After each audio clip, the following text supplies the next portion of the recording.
Geek Therapy Radio.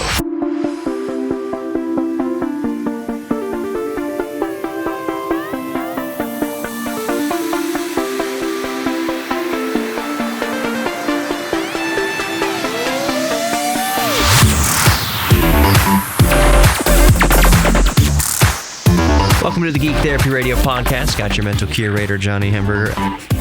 I have a story in the top of my head, a memory on the top of my head from high school, and I just want to share it with you guys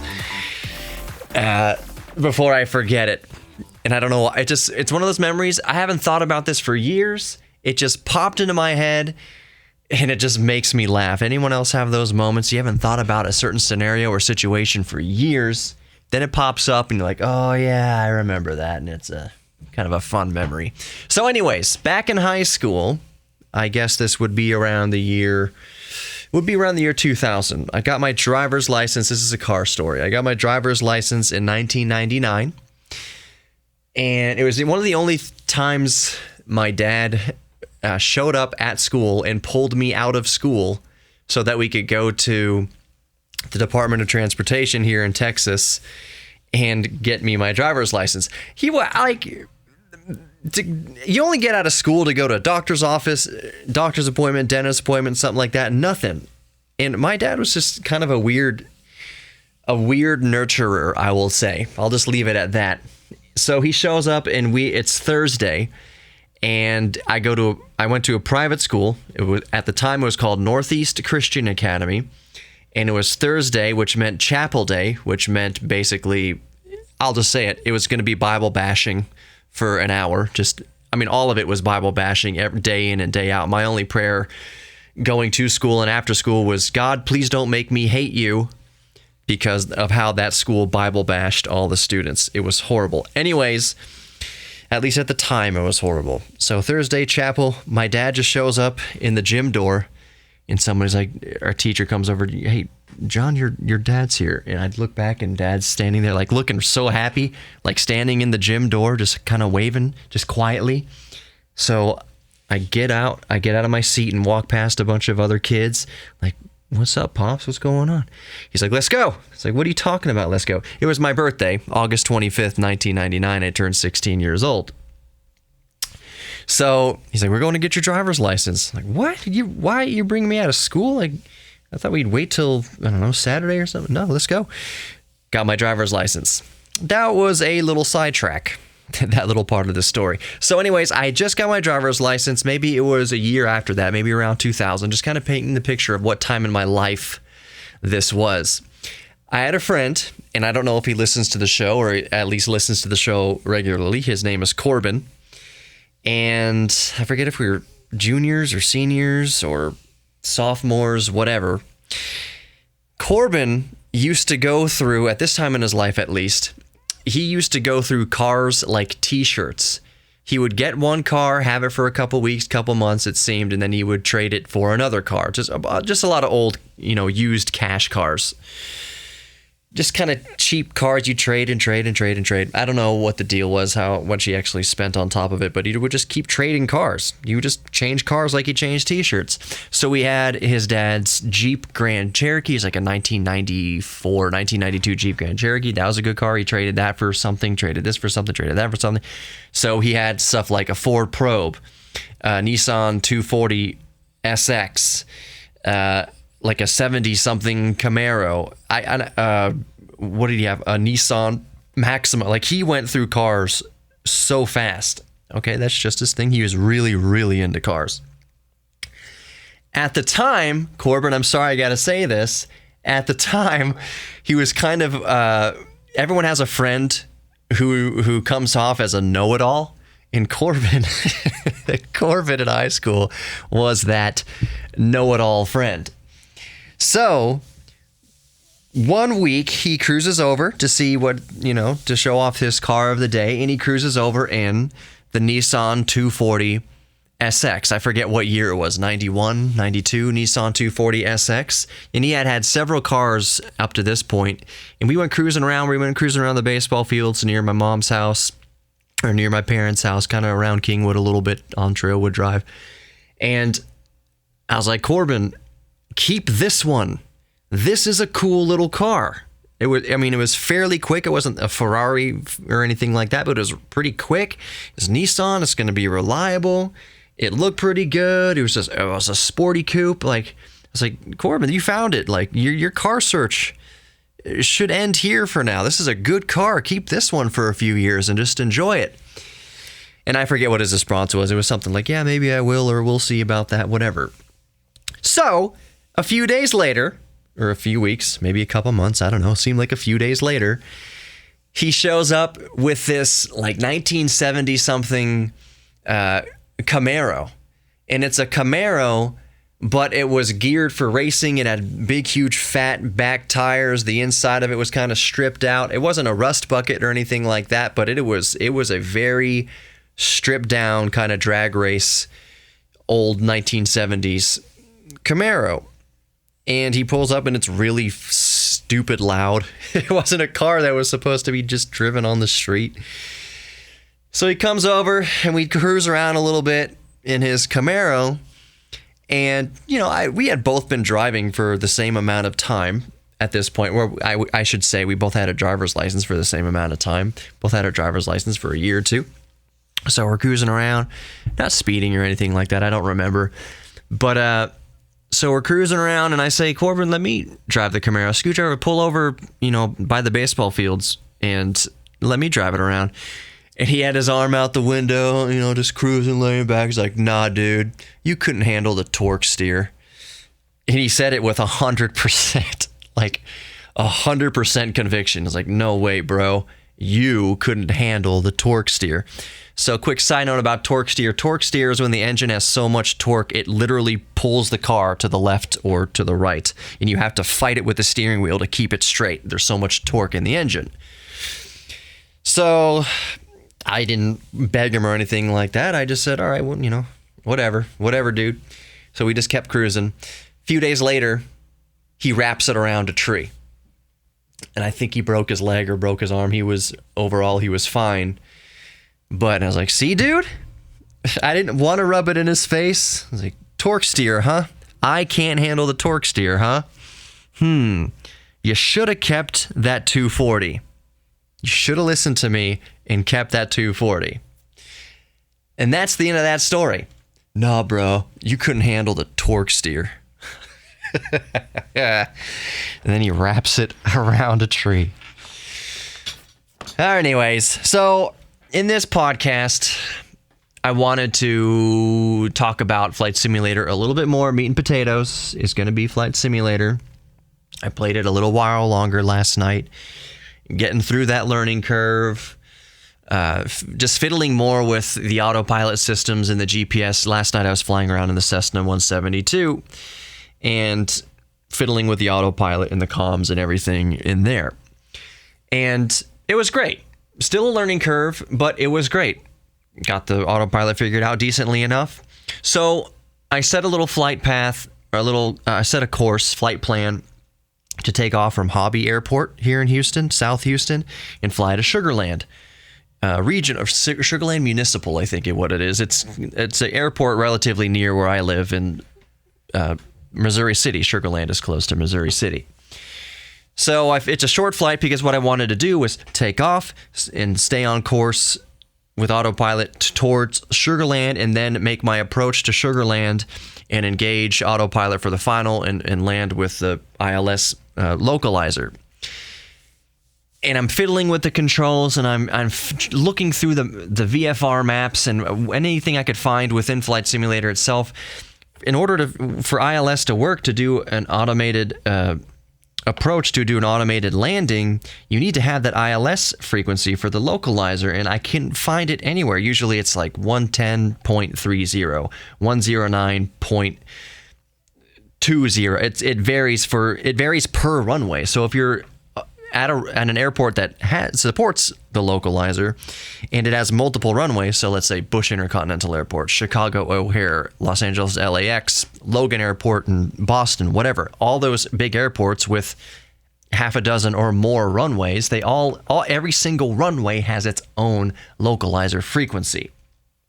So I'm looking through my Flight Simulator, looking on the map, trying to find why and maybe it's there, maybe it's not. I couldn't find the localizer frequencies for Sugar Land. Sugar Land Airport definitely has a localizer on it. Of course, Bush Intercontinental has all the runways have localizers. Most of the runways, anyways, have localized.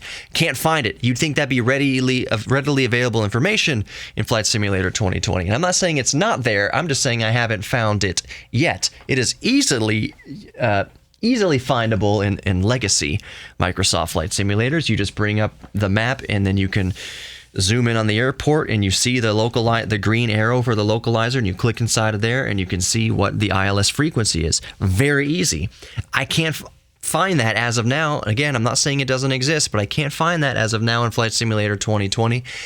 What I did find out, though, in my searching, and we're going to talk about the downloading bugs in a minute or two or three or four or five, but what I did find out in my searches, Google searching, the issue of how do you find the ILS localizer frequencies in Microsoft Flight Simulator 2020.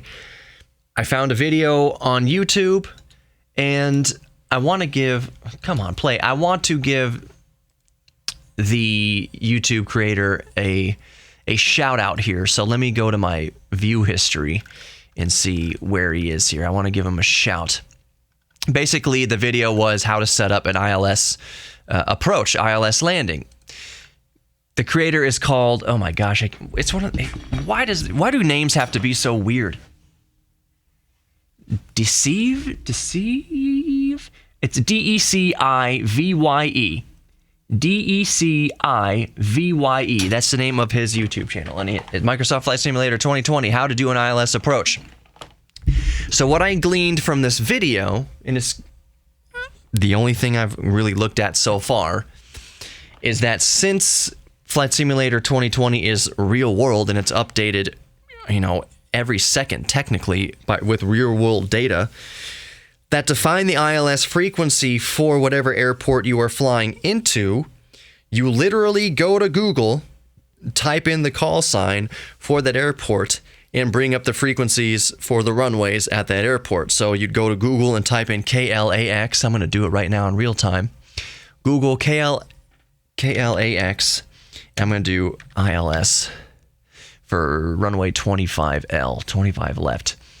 And the frequency I'm pulling up here for 24L is 111.70. And apparently, as of right now, I guess, in Microsoft Flight Simulator 2020, that's how you find the localizer frequencies. You open up a Google window and literally type in the airport you're trying to fly into, and that's how you do that. Type that frequency, 111.70 for KLAX, in this instance, runway 24L, 11.70 into your nav radio, and set your autopilot for approach. Make sure it's in navigation mode, put it into approach, and it'll grab the localizer, and it'll pull you in basically. And then you are left, in most cases, with a Cessna 172, at least you are left to prepare for landing, do your flaps, maintain your airspeed, paint the pic. Well, you don't have to paint the picture because that's exactly what ILS does for you. Do your mixtures, just prepare for landing. All your landing checklist, do it. So I'm not going to say that that's how you do it in Microsoft Flight Simulator 2020, but that is one way how you do it right now. It is certainly not something that while you are flying is readily available with a couple of button strokes. And I might put my foot in my mouth here. I punched all over the keyboard yesterday trying to figure out what's going to bring up the information for the airport. I pressed escape. I went into options, and I was looking at different maps and things. It wasn't something that was easily accessible. But I might just chalk that up to learning curve coming from Legacy to Flight Simulator 2020, that it might just be in a different spot. Either way, it wasn't as intuitive as I would have liked it to be. That is not a knock on the software. That is not a knock on Flight Simulator 2020. It just means that there's a different way to do things if you're coming from Flight Simulator X the most recent release before Flight Simulator 2020 up to Flight Simulator 2020. It's just doing things in a different way. And right now, the easiest way to do it is to have Google open and search for the ILS frequency of the runway you want to make an approach onto, and dial that into your Navcom, and there you go. So, for those of you who can't care less about Flight Simulator, sorry, now you're just hearing a bunch of terms and different things, and hopefully you find that interesting a little bit. I do want to talk about, before we get into downloading issues, a lot of people have been, and that's another statement, a lot of people have been having an issue with the launcher and the downloader hanging or going extremely slowly. What I wanted to mention before we get into that is if you go on Steam at least and you look at the product reviews, is the game recommended? The critic scores the game recommended, is it not recommended? And for Steam, it says something like very positive reviews, mixed reviews, negative reviews, overwhelmingly negative reviews. That's the scale basically of whether the user base has recommended the game or not, what they think about the game. And right now, this is interesting because all the hype with Flight Simulator 2020 and all the well-respected and big gaming critics and everything, for the most part, are very, very happy with Flight Simulator 2020. Some games have given it 10 out of 10, 9.9 out of 10, 10 out of 10, 10 out of 10. It's getting very high marks from game critics. So it's interesting that you go to Steam, and maybe this just says more about the reviewing gaming community, us in the peanut gallery, than it does about actual, professional game critics, game reviewers. It says that it's mixed. Reviews are mixed for Flight Simulator 2020, when all the rest of their internet and most every respected video game journalist is giving it a 9 out of 10 or a 10 out of 10. Why is the community giving it mixed reviews, mixed recommendations? It's because a lot of consumers downloading Microsoft Flight Simulator 2020 are confusing the download experience for the gaming experience. Since they're having a hard time downloading the game, they are giving it a thumbs down when that thumbs down actually has nothing at all to do with the actual gameplay and function of the game as it works properly. After it's installed and you're flying around, those thumbs down have nothing to do with that. All the thumbs down, the mixed reviews, the mixed rating that you get on Steam is because people are having a hard time downloading the game. So, if you're relatively interested in Microsoft Flight Simulator 2020, and then you go onto Steam to see what kind of reviews it's getting and was it recommended or not recommended, you're gonna see mixed, and you're thinking, well, that's not good. I guess the game really isn't that good. Those mixed reviews, the thumbs down, have nothing to do with the game itself. I just want you to know that. And it can be the same thing with other games as well. If someone has a bad time downloading the game or they can't get the game to run, they're going to give the game a thumbs down, not recommended. It's not exactly relevant to the gameplay itself. A download issue, hanging on download, or inability to download or launch the game or install the game, that doesn't really reflect on gameplay. It's bad, but it doesn't reflect on gameplay. You get what I'm saying? So here's what that says to me. This is kind of a thought that entered my mind. This is the general advice for the general listener out there who is not passionate about Flight Simulator, but they've heard a ton about Flight Simulator. They've heard so many good things about the Flight Simulator, and it's revolutionizing the way games are made, and it's the biggest game ever, and has every square inch of the world mapped up, and all the hype, just miles and miles and miles of hype about the game, and game critics and reviewers love the game. It's the most revolutionary thing mankind has ever done with a video game. You're hearing all that good stuff, all that hype, seeing all these good reviews. You might be thinking, should I get the game? Well, everyone loves it. Should I get it? So here's my take on that. Here's my general advice.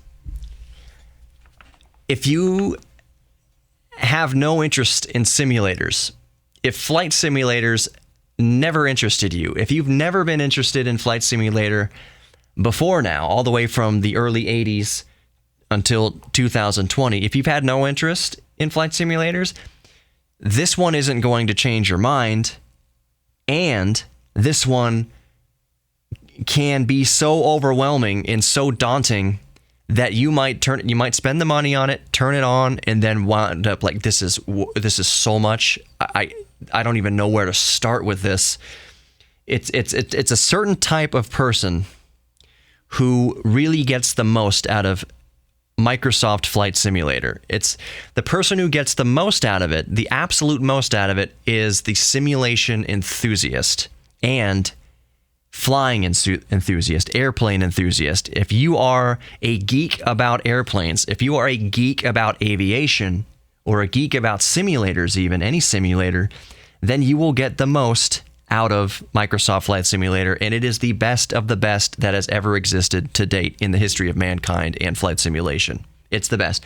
I know you can argue, oh, explain this and RC. What's the other RCS, the fighter plane? Really cool. Nothing is on the scale. Nothing stacks up. Nothing compares to Flight Simulator 2020. Microsoft put all of their might and resources into making this the best flight simulator of all time. They've already had the best flight simulators of all time, arguably. So, of course, this is going to be one of the best flight simulators of all time, if not the absolute best. But if you have a passing interest and you're curious because of all the hype, maybe I'll download. I've heard a lot of hype. I'll download Flight Simulator 2020. You're not going to have a good time. If you aren't cut out for it, if you don't have that, if you're not a geek about aviation in any way, shape, or form, I don't think Flight Simulator 2020 is going to change your mind. I think it would actually scare you further away with all of how daunting it is. Now, I know some of you are yelling at me in your mind about that opinion, but let me address something real quick. There are modes, yes, there are modes in Flight Simulator 2020 that are more arcadey. So you don't need to get into the whole, checklist, pre-flight checklists. You can be in the hangar doing pre-flight checklists and then actually get on the radio and ask the tower for pushback. You can turn on your APUs, turn on your turbines and go through the entire checklist of turning on engine 1, 2, 3, and 4 and requesting a truck to come and power up your APU. Like, it's crazy, absolutely insane the amount of detail that you can go through in the simulator. Absolutely insane. But, and I compare it kind of to Gran Turismo. The Gran Turismo games, the older ones, usually had a disc for arcade mode. Hey, you don't want to go through all the simulation? You don't want to grind your way through upgrading cars and earning enough money to buy new cars and upgrade the parts and everything. You don't want to spend hours and hours a day. I used to spend 12 hours a day, 18 hours a day in Gran Turismo 4, just grinding through the simulation part of it. That's just what I like. That's my personality type. I love that. I use my blinker every single freaking time I change a lane because I feel like a pilot when I master control of my vehicle. That's just the type of person I am. Microsoft Flight Simulator 2020 absolutely has more arcadey game modes. So if you've never played a flight simulator before, yes, you can get into Flight Simulator and then choose like learn to fly mode or different modes where you kind of fly through rings and try to complete missions and things like that. Yes, there are modes for that. Is there enough, and I haven't played through all those modes, is there enough there? If you are the arcadey type of flying game, if you like Ace Combat, basically, I love friggin' Ace Combat. I adore Ace Combat. It's one of my favorite video game franchises of all time. If you love Ace Combat and fighter pilot games like that, you will get joy out of Flight Simulator 2020. I am not sure that there's enough there, though, to keep your interest. The flight sim community has been playing Legacy Flight Simulator since 1982. They are diehard. I've been playing Microsoft Flight Simulator X. I think that came out in 2006. I've said many times on Geek Therapy Radio before, my favorite game is of all time, it's Street Fighter. And then it's going to be the second most I've spent time on is Rocket League.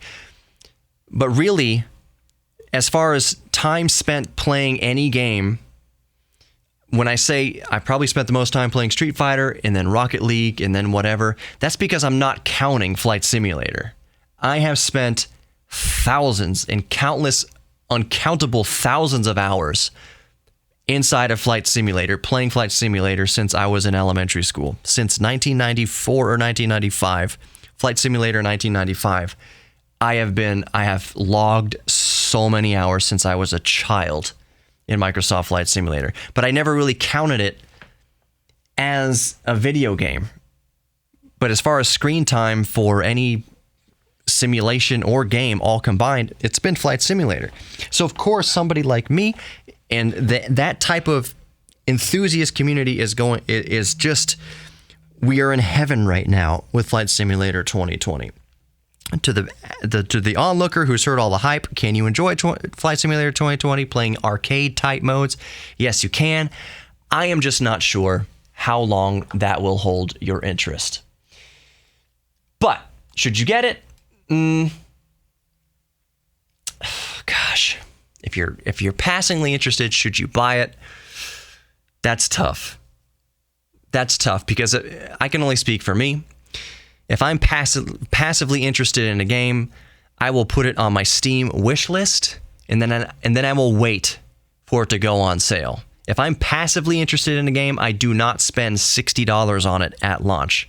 But if I have a heavy interest in the game, like Flight Simulator 2020, I spend $130 on the ultimate bundle. I go all in because I don't buy $60 games once or twice a month. I just don't. $60 for a video game seems...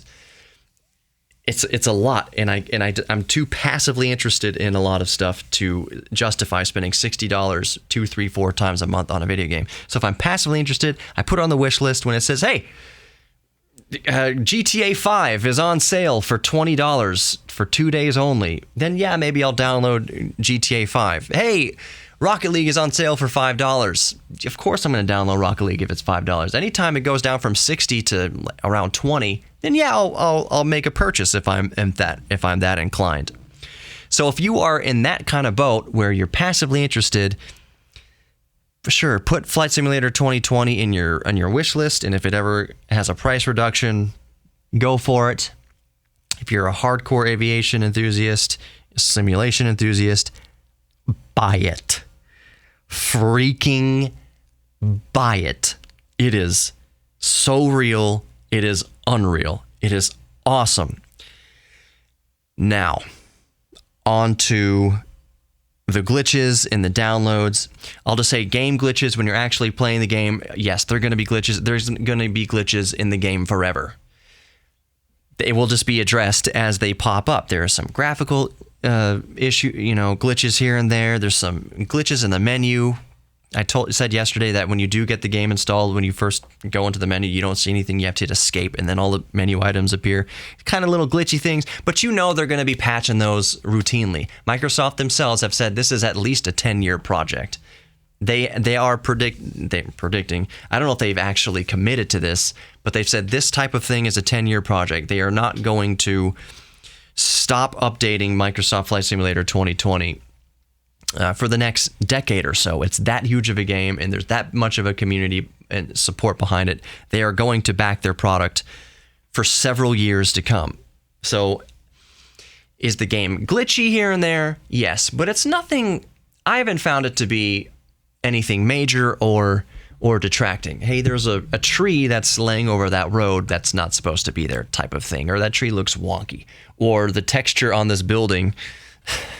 I think the Washington Monument, somebody posted a picture that the Washington Monument was actually like a 112-story condo.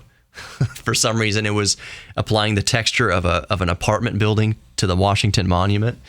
So there's little glitchy things like that, but that stuff's always going to be addressed and fixed as you go on. The game itself is solid. Gameplay is solid. Now to the downloading glitches, the reason why people are giving it mixed reviews on Steam. The downloading glitches, I'm going to go through a list of possible fixes that I found. This is coming from Windows Central. Any website you find that's mentioning the download glitches are going to tell you the same thing as of this point. We are 2 days into the release of Flight Simulator. It came out on the 18th. As of recording right now, it is the 20th. Here are the recommended, I hesitate to call it fixes, because these are just things that they say, hey, try this. There is no fix right now because the fix is Microsoft fixing it. Also, it may not be just that Microsoft has to fix this. It's just that there's such a huge demand on it right now that we just will probably have to be patient for a few days until everyone gets this thing downloaded and there's just some relief on the system entirely. I kind of leaned 51% more towards Microsoft has to fix this. It's twofold. The problem is twofold. One, there's high demand. Two, Microsoft needs to fix the download issues. Part and parcel. All part of the same situation. But here are the things to try. And I'm looking at Windows Central. Restart Microsoft Flight Simulator. I'm going to read from this. Restart Microsoft Flight Simulator. When encountering issues with downloads within Microsoft Flight Simulator, one common solution requires a restart of the title. Closing and reopening the program may lose current download progress, but it can be a quick fix to alleviate hangups and get back on track. Okay, so close it, Alt F4, close it, strangle it, end process, whatever. Kill the program and then restart it. Have you tried turning it on and off again? That's what that fix is. Let's move on to the next one. It's a fix. It's not even a fix. It's just something to try. Leave Microsoft Flight Simulator full screen. So when you launch the launcher, make sure that you hit Alt-Enter and it's in full screen mode.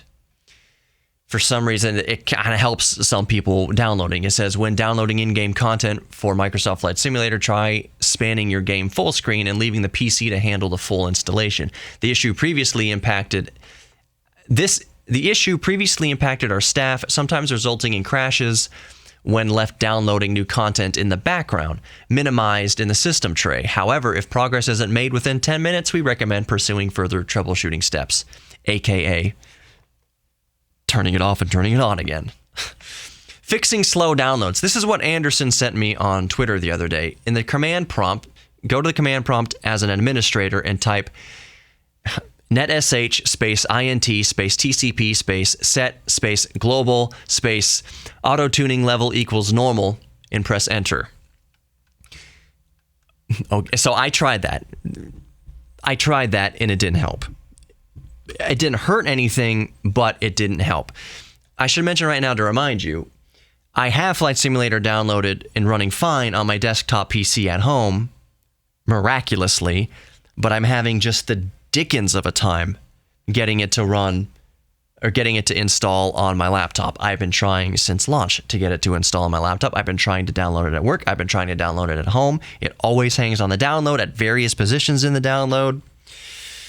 It's a nightmare. So trying that command prompt command didn't hurt anything, but it didn't help anything.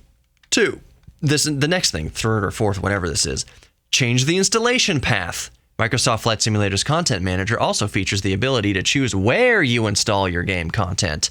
If you have a secondary hard drive, attempt to change the installation repository. Alternatively, create a new folder on your existing hard drive and attempt a fresh installation in that location.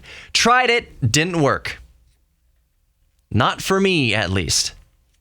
The next thing it says is software in the way? While it's best practice to keep your PC running healthy, various Windows security features may hold your Flight Simulator experience back. Your antivirus, firewall, or user account limitations may restrict the download process. Temporarily turn off any potentially interfering processes one by one and see if your experience improves when a particular feature isn't in play. Tried it, doesn't work. Not for me, at least. Stuck at 3.68 gigabytes. Many users report no issues when installing the majority of Flight Simulator, but later encounter hurdles when restarting the title. The title may open to a later 3.6 gigabyte update, which fails to download once started. A workaround remains unclear at this point in time. Well, you know what? In general, this is me commenting now. In general, a workaround is unclear for all of this. Reinstall Microsoft Flight Simulator. Yes, it's not ideal, but reinstalling the Microsoft Flight Simulator client could fix underlying download issues. While resetting your download progress to 0%, a clean install of the title may correct any undetected hiccups impacting your original installation. So delete everything and start over, basically. Turn it off and turn it on again. The last one, and I think this is the most important one to remember, is, according to the website, Just remember, it's launch day. While you may be eager to jump onto Microsoft Flight Simulator the moment it launches in your region, remember, you're not alone. The sheer number of new users looking to download game content is guaranteed to impact speeds in some areas, even despite Microsoft's best efforts. After the initial launch rush subsides, installing the game outside of peak hours could eliminate several variables hindering downloads today. We'll update this post over the hours ahead with new updates as they come. So, to recap, basically, all advice as of right now, as of August 20th, 2 days after Flight Simulator 2020 launch, is just to fiddle with it, start it, stop it, close the program, restart it, try downloading it off hours, off peak hours. So, like, when are off peak hours? Really? When are off peak hours? I don't know. It varies by region, I guess. But it's kind of hard to tell it in COVID coronavirus times. Do we have peak and off peak hours, or is all kind of pretty just much steady? A lot of people have insomnia now. They're on the internet. But if you can, figure out what the off peak hours are for your area and try it then. Basically, just fiddle with it until it downloads. That's the advice from all over the internet right now. Hey, try this. Turn it off again, turn it on again, turn it off again, turn it on again. Close the launcher, open the launcher, close it. If it hangs, close it, restart it. Just keep trying, basically. So that's why my advice is just like WindowsCentral.com here. Just remember that it's launch day, aka it's a miracle that I was able to download it on my desktop, but it's no surprise that I can't download it on my laptop. I can't be lucky twice. It's just going to take patience for a lot of us to actually be able to download the game and play it. I would be remiss if I didn't close out by bringing one possible issue this presents when you're downloading from Steam and possibly other sources, Windows Live or whatever.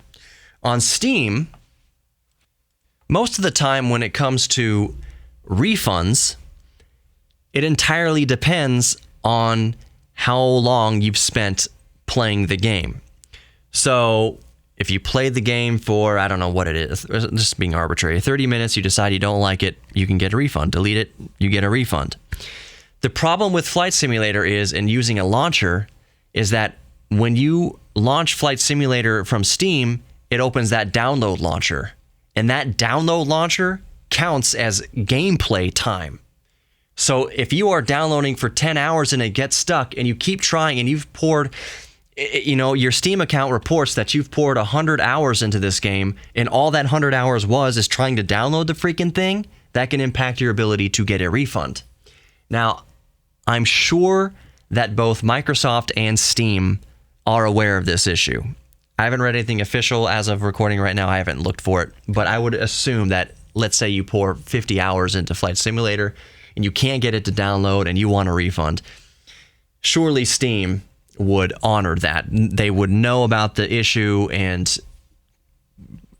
presumptively give you your money back, or you'd have a strong argument because it's a known issue. I'm not saying that Steam will refund your money. I'm just saying it's a known issue. I'm sure they're aware of it. But for you thinking about downloading Microsoft Flight Simulator, just be aware that the launcher in the actual download process counts towards your gameplay hours as far as Steam is concerned. That's going to be a nightmare for Steam to for Steam to address here in the next few days, I'm sure. But just be aware of that. So I think that about does it for this episode of Geek Therapy Radio. I hope it was helpful to some. How am I going to label this? Tips to help with the installs, current state of Flight Simulator install. I don't know. We'll see. Friend wraps Camaro around tree. I don't know. All I know is I'll timestamp it accordingly. Thank you so much for listening. You are worthy of love. You're worthy of giving love. You're worthy of receiving love. And you're worthy of your own self-respect and self-confidence. Please embrace your geek thing. Let it fill you with confidence and with pride in what you are capable of doing, especially if you think you're not capable of anything. Find a hobby. Embrace a hobby. Maybe you got out of an old hobby. Embrace it again. We're all geeks about something. Embrace your inner geek. Thank you so much for listening, And I'll talk to you. Oh, it's Thursday now. Might talk to you tomorrow, or the podcast is probably going to come out on Sunday night. Have a great weekend if I don't talk to you before then. Take care.